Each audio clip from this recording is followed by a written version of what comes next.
Bonjour, ici Julien Flo, du site graphceobourse.fr et bienvenue donc pour une nouvelle vidéo hebdomadaire consacrée au marché financier, donc les différentes bourses, on va voir ça ensemble, les matières premières, la paire euro-dollar bien sûr, et puis derrière une série d'opportunités. Donc sans plus tarder, on attaque comme d'habitude. Si vous appréciez ce type de format de vidéo, n'hésitez pas, vous mettez un pouce bleu, ça me fait toujours plaisir. Abonnez-vous également à la chaîne YouTube, comme ça vous êtes sûr de ne louper aucune autre vidéo de conseil. On attaque au niveau du CAC 40, donc on est à quasiment plus de 10% de hausse sur le dernier mois écoulé depuis fin mars donc. Alors, on a eu une petite consolidation en cette fin de semaine, rien de bien grave. On voit quand même que les acheteurs dominent clairement. Mon niveau pivot, c'est les 5456 points. Au-dessus de ce niveau-là, on reste haussier. On sent bien quand même que les acheteurs commencent à manquer un petit peu de jus à l'arrivée de ce niveau de résistance aux alentours des 5530 points. Potentiellement, ce que l'on voit aussi, c'était qu'en fait, on évoluait dans un biseau ascendant qui avait été cassé à la baisse au début de cette année et on est en train de revenir titiller tel un retracement. L'ancienne oblique support qui devient donc une oblique de résistance. Donc à voir maintenant si la consolidation permet aux acheteurs de se refaire un petit peu une santé, donc sans entamer les 5456 points, pour pouvoir rattaquer cette figure, potentiellement passer au-dessus. Ça c'est ce qu'on va voir ces prochaines semaines. Là en attendant, voilà, on est rentré dans une consolidation à plat, rien de bien méchant, 5456 points en support. Si on venait à lâcher les 5456 points, voilà, dans l'ordre, c'est toujours mieux.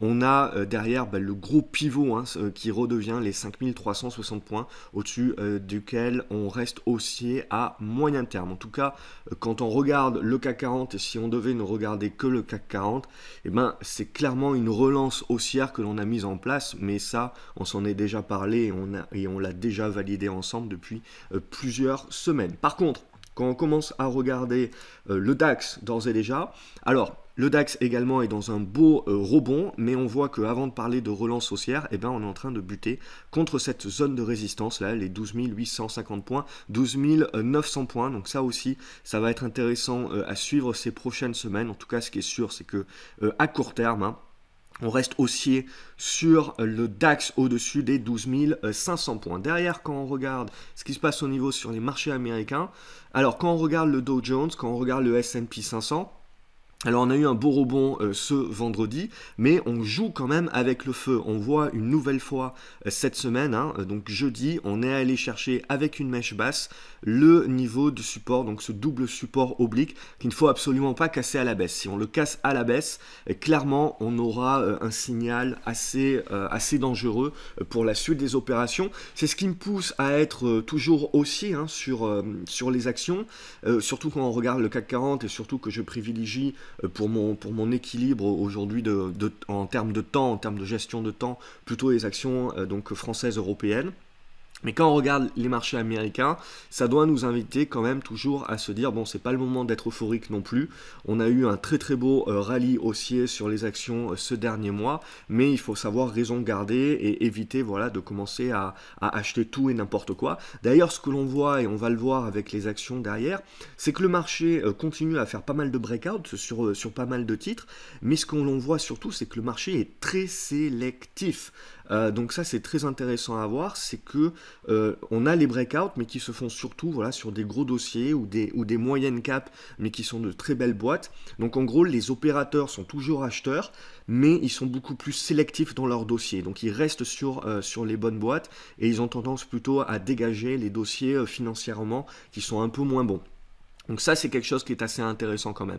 Donc on reste bien évidemment haussier. Le Dow Jones, on le voit, continue à sauver les meubles. Je veux dire maintenant ce support oblique là, il est devenu majeur. Et ça va être très important sur ces prochaines semaines de tenir cette zone des 23 000 points. En dessous de ces 23 000 points, il faudra redevenir très prudent sur la suite des opérations. Par contre le Dow Jones n'est pas encore en relance haussière.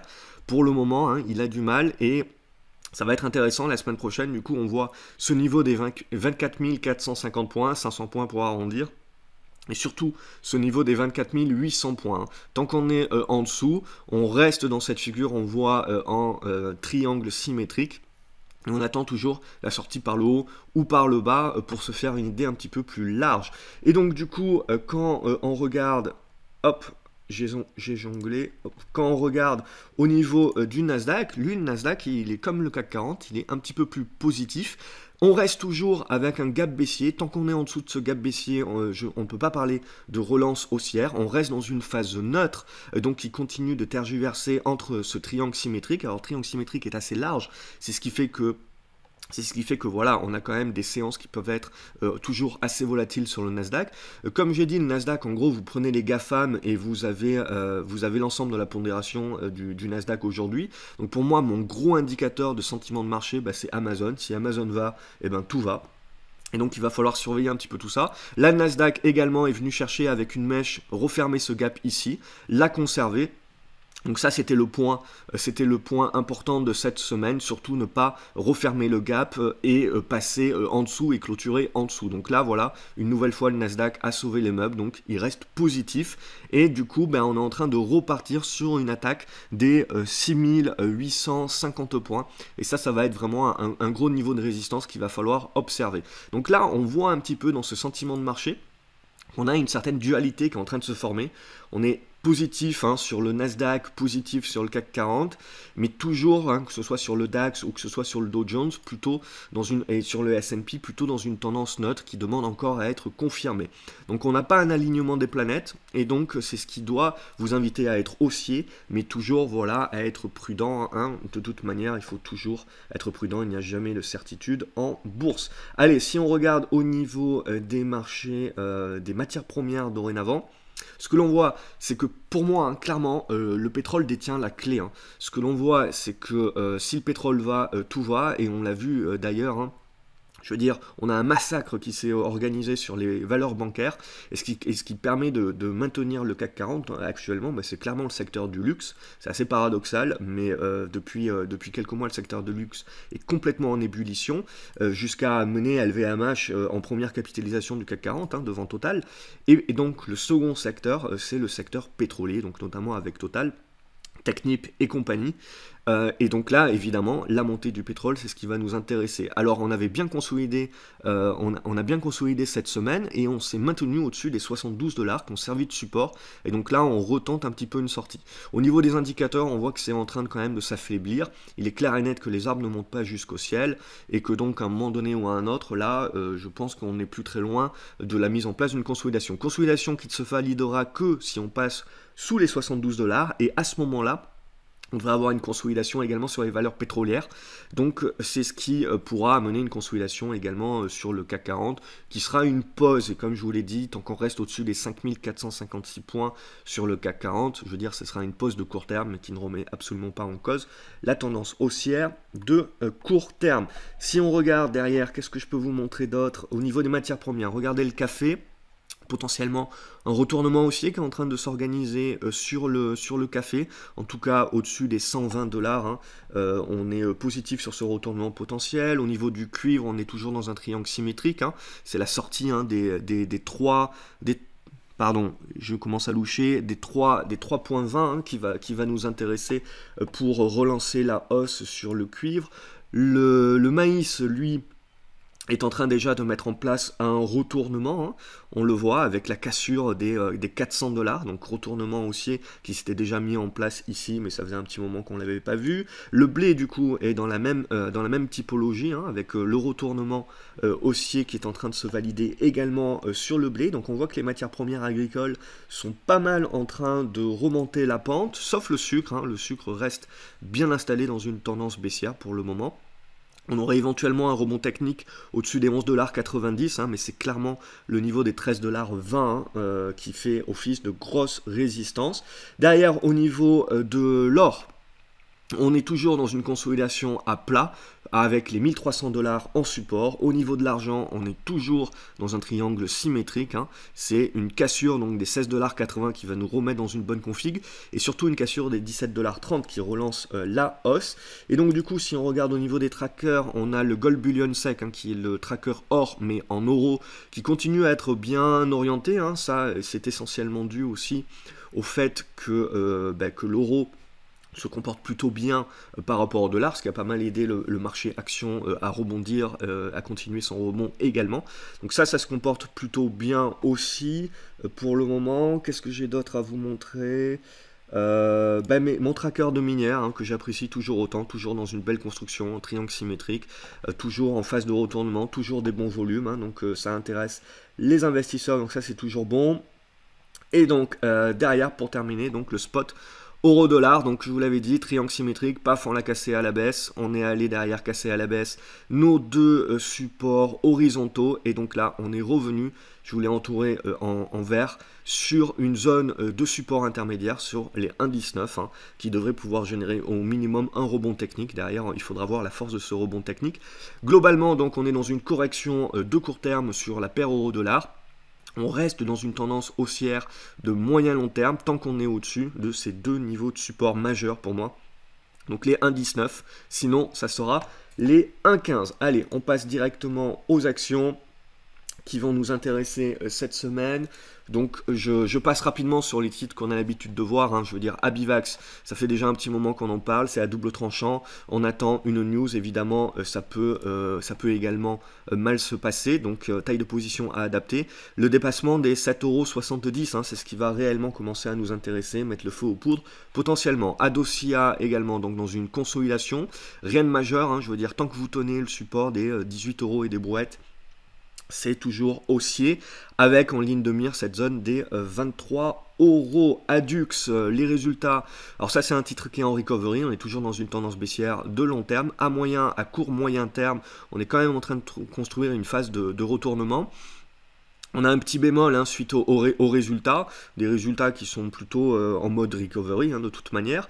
Donc là, ça sera intéressant bien évidemment de tenir ce support des 4,40 €, sinon scénario caduc. Et puis bien évidemment, on continue à viser la cassure des 5,10 € pour réellement mettre en place le retournement. Air France, que dire sur Air France ?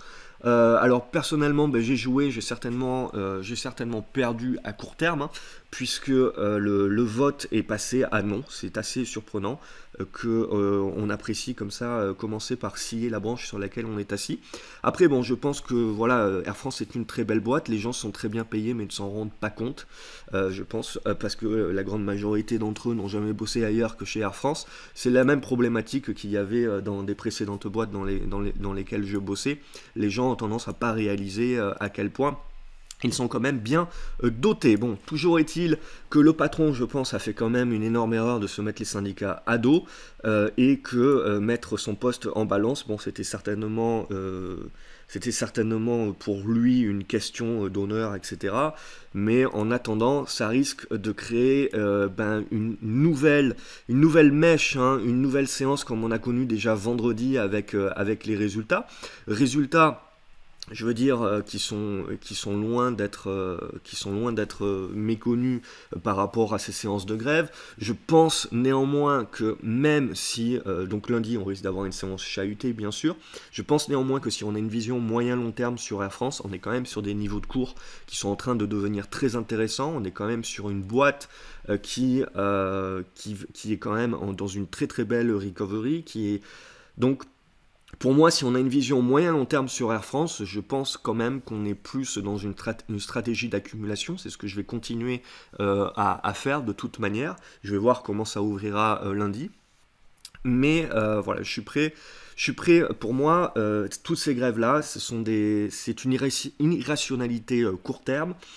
Et à moyen-long terme, je pense que ça crée une opportunité. Après, bien entendu, je peux me planter.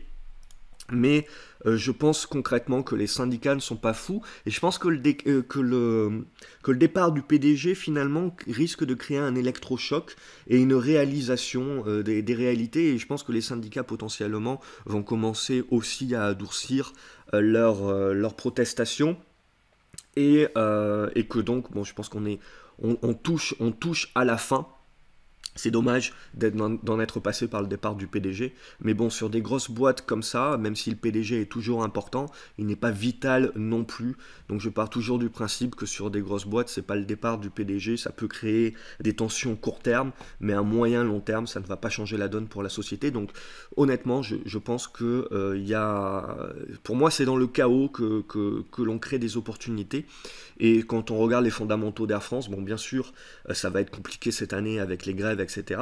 Mais à moyen, long terme, comme je l'ai dit, je pense qu'on est en train de revenir sur des niveaux de prix très intéressants. On voit graphiquement cette zone-là des 7,50 €. 7 euros, 7,55 €, 7,45 € est quand même une grosse zone de support. Sinon, si on va en dessous, bien évidemment, là, ça va commencer un petit peu à piquer, mais ça, on aura l'occasion d'en reparler. Voilà pour mon point de vue fondamental sur Air France. ALD, alors je connais pas cette boîte-là, ça a été retourné par les screeners. On voit un graphe CO signal et graphe CO moindre risque signal, paf, qui sont passés au vert. Il y a un petit pic de volume sur la journée de vendredi. Pourquoi? Parce que vous êtes en train d'attaquer un petit breakout. Donc là, voilà, vous avez ce genre de choses-là. Et là, on est en train de casser par le haut. Alors, c'est une entreprise qui n'est pas cotée depuis longtemps, donc il y a un tout petit historique, mais globalement, au-dessus des 13,60 €, c'est positif. Du coup, comme je vous l'ai dit, le marché a été pas mal sélectif, cette semaine. On voit notamment surtout des gros groupes ou des moyennes caps qui font pas mal de breakout. C'est le cas notamment d'Alten. Là, pouf, allez, le breakout qui se fait, vous le voyez, pic de volume sur le breakout suite au résultat. Et là derrière, vous avez une continuation. Donc ça, c'est parfait. Arcos, par contre, là, on en est loin. Mais je vous la montre parce que on est en train d'arriver sur une zone de support. Donc vous voyez cette zone ici de support là sur les 85 centimes d'euros. Éventuellement, vous pouvez avoir une mèche jusqu'aux 82 centimes d'euros, mais globalement, pour les plus spéculatifs d'entre vous, ça peut se travailler pour jouer au minimum un rebond technique. Pour le moment, pas plus. Auréa, là aussi, candidate au breakout haussier, on le voit, gap haussier ici, positif au-dessus des 8,60 €, éventuellement avec des volumes qui sont en train d'arriver en hausse, c'est pas non plus des volumes extraordinaires sur cette valeur-là, Ça reste une moyenne cap, et donc derrière la cassure à la hausse qui pourra déclencher un renouveau aussi. Biofiti, ça c'est de la biotech, c'est spéculatif, mais on a eu un premier rebond technique, on a une consolidation qui est en train de se mettre en place, et donc pour moi c'est une candidate au second effet qui se coule sur cassure, donc des 3,40 €, 3,50 €. La zone visée, ça sera cette zone des 3,90 €. Évidemment, si la spéculation prend la valeur, les 4,30 €. Après, bien évidemment, c'est une valeur où on attend des résultats. C'est toujours à double tranchant sur les biotech. Carrefour, pour celles et ceux que ça intéresse, pour l'instant, c'est du court terme. Moyen long terme, ça reste baissier. À court terme, on a un squeeze ici qui va se passer entre les 16,50 € et les 17,20 €.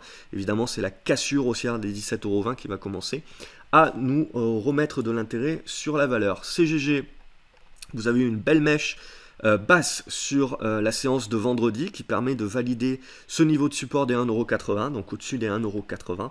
Ça reste haussier. Claranova également.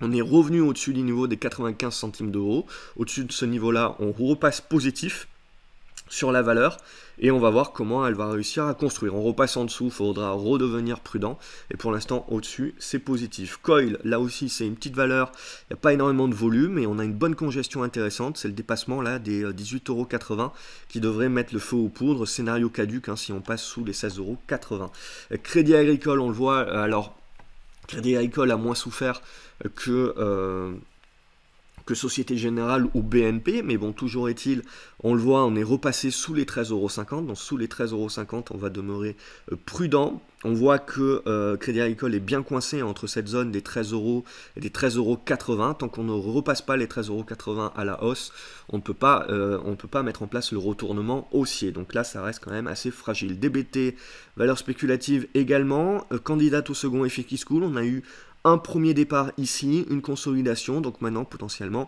si on a une cassure des 2,50 €, on devrait pouvoir viser un retour sur les 2,80 €. DBV Technologies, je l'avais acheté, revendu, et finalement elle est en train de redevenir intéressante. Ici, elle nous a fait une petite frayeur. Finalement, elle a bien rebondi avec une mèche basse et on a eu des bons volumes vendredi. Donc pour moi, elle continue de m'intéresser sur dépassement des 38,70 €. Ça peut être mis à profit. DNX Corp, félicitations à Noël, hein, qui est un membre de l'Académie des Graphes et qui donc a suivi ce titre DNX Corp notamment, sur lequel on avait pu discuter à plusieurs reprises et qui a réalisé donc une PV de 33%, donc bravo à lui. Maintenant, là, on commence à arriver sur un pic, hein, mais clairement, la valeur est haussière. On voit que depuis le breakout, la cassure de cet oblique ici sur le niveau des 6,60 €, hein, on a quasiment voilà, les fameux 30% de hausse. Donc, bravo encore à lui. EDF, on continue de tenir ce niveau des 11,10 €, 11,50 €. Ça reste positif, on voit, mais on bataille dur au niveau des 12 € à suivre. Egide également, doucement mais sûrement, on construit la phase de retournement, hein, qui reste valide au-dessus des 2,30 €. Va falloir, pour valider ce retournement, bien évidemment, passer au-dessus des 2,50 €. Emova Group, petite spéculation de vendredi avec des volumes à observer le dépassement des 35 centimes d'euros. Ça devrait déclencher une petite spécu. Eritech Pharma, pareil, à observer le dépassement des 17,70 € pour lancer la cassure de ce triangle symétrique et potentiellement un retour vers la zone des 19 €, 19,20 €.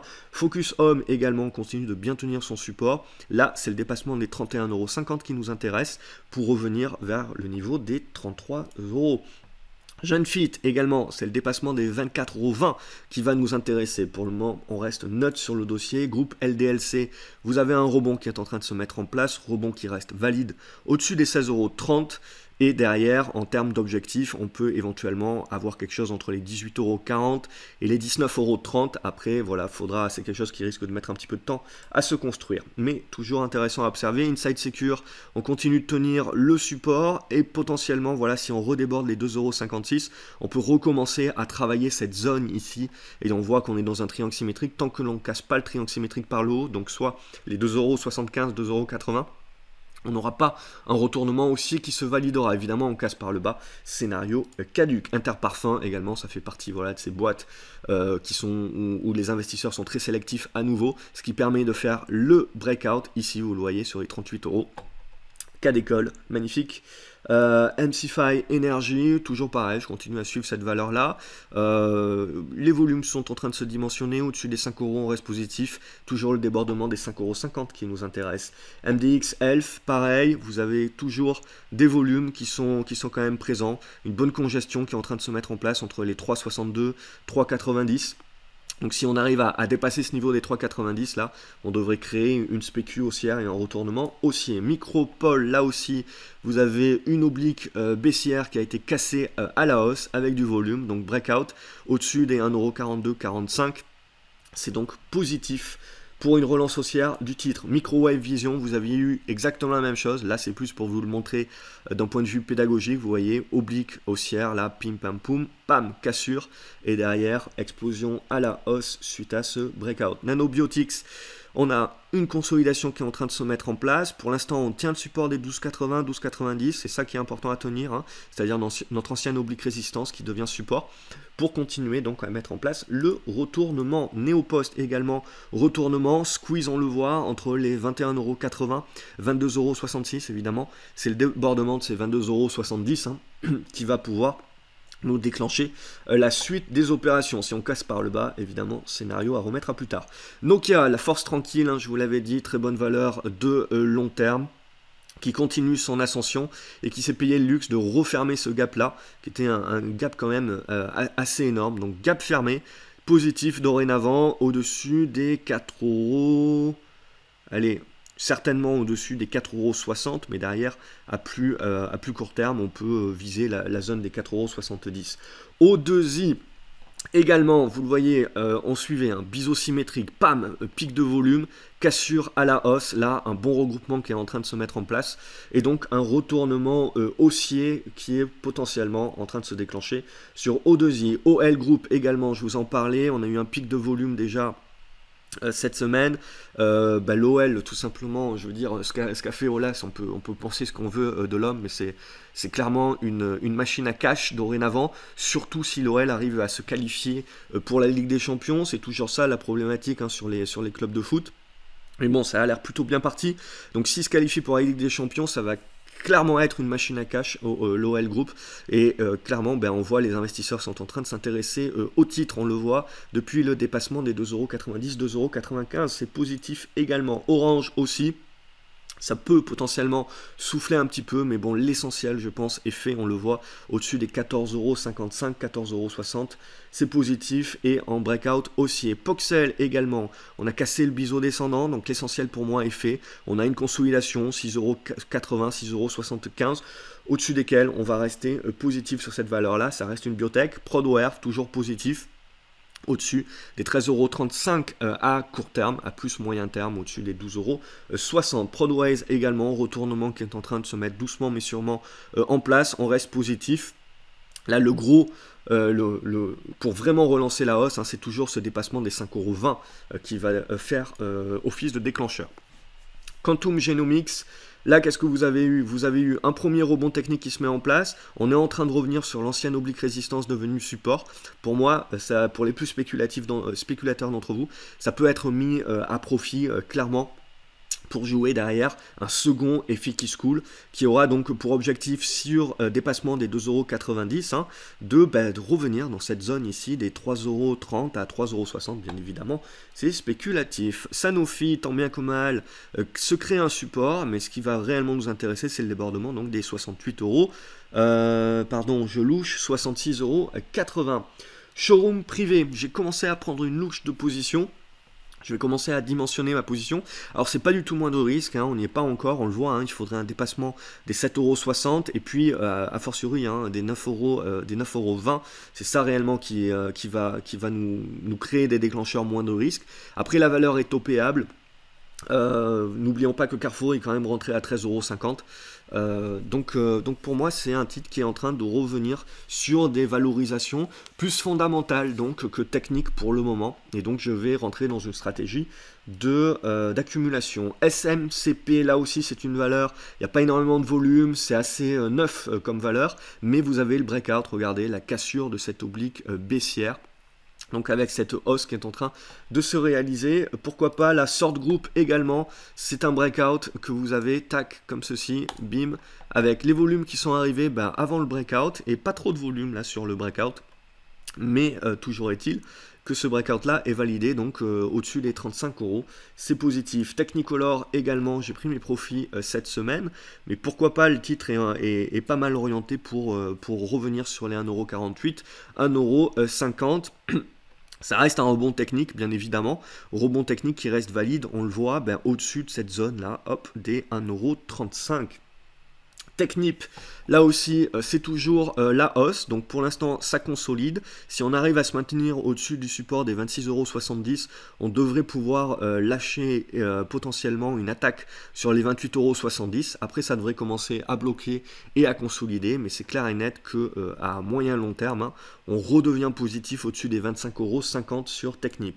TF1, je vous en avais parlé la semaine dernière pour jouer un rebond. Le rebond s'est mis en place et on est revenu pile poil dans notre zone de résistance. Dorénavant, ce qui va nous intéresser, c'est de voir la construction pour voir la capacité du titre de pouvoir continuer ce rebond-là jusqu'au potentiellement au niveau des 11,10€. Ça reste un rebond pour le moment. Total également, une hausse, hein, je veux dire comme sur Technip, au-dessus des 50,70€, ça reste positif.